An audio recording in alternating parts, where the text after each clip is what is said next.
morning, everybody. Thanks a bunch for coming out on such short notice. We thought it was the most effective, efficient, and thorough way to address the concerns that have been going on downtown. With that brief introduction, I'd like to welcome our Mayor, Harold Copenhaver, who's going to give you several details of what's going on with the building. Good morning, everybody, and I tell you what, it's a long time in coming, but it's unfortunate that we have to come to this solution and resolution. You know, I'm going to address you this morning on the Citizens Bank building. And I remember as a youth being able to walk into that historic facility and meeting Mr. McKinney and shaking his hand. And many honorable people served and worked in that facility, and it was truly an honor the older I became to be able to go on the 7th floor and be able to enjoy Sue Hannabrig's fine dining. But it's unfortunate 20 years later where we have come to.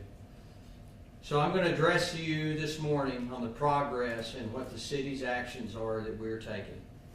As mayor, it is my duty to take the information provided to me and make a decision based on the interest of the community. And I believe the interest is bringing a final resolution to a downtown burden that has been a topic of discussion, concern, and frustration for 20 years. Late yesterday afternoon, we provided a 7-day notice of emergency condemnation intentions to legal counsels for Bruce Burrow, One Main Square LLC, and Andy Smith of Laurel Park LLC, the two known entities associated with the former Citizens Bank building tower located on 100 West Washington. After thorough research and multiple meetings with engineers and construction professionals, it has been determined that the most practical, expedient, and safest action to reopen Main Street is to move forward with an emergency condemnation process to remove the structure. While this process runs its course, we will continue to research alternatives that would allow the reopening of Main Street. At this time, we simply don't have the professional confidence that a partial remedial effort will allow that even after a significant investment by the city.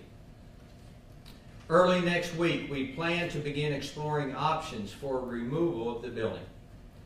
What we plan to learn is what the best, most efficient, and safest options for demolition are, and what that might cost.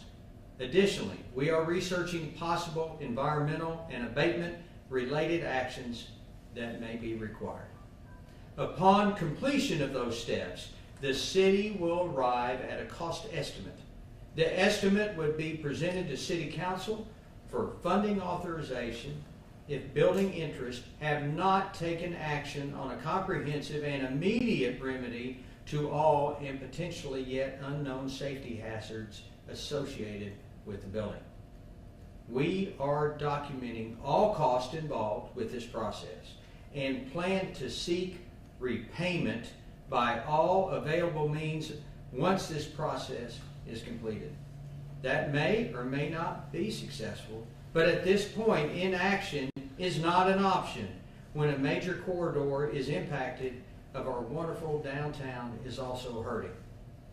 Since this is now a legal matter, in order to protect the city, I will defer questions to our city council or city attorney, Carol Duncan. I feel transparency is of the utmost importance on this matter, and we have copies of this and everything relevant information available to the media and plan to continue documentation as notable details evolve. My hope has been that this building could be saved and redeveloped. I hope this spurs immediate action, but the time for that to be an option is quickly closing. Issues surrounding the structure have simply gone on far too long, and we will not stand by while businesses are suffering. It's about safety. It's about our community, and it's about the residents of this community. It is a complicated issue, but we're going to do what is best for our residents, our first responders. No more half measures. It's time for a resolution. I appreciate you coming today in attendance. I'm now going to turn it over to our communications director, and she will be able to provide you the areas where, if you have any further questions, you can go for it.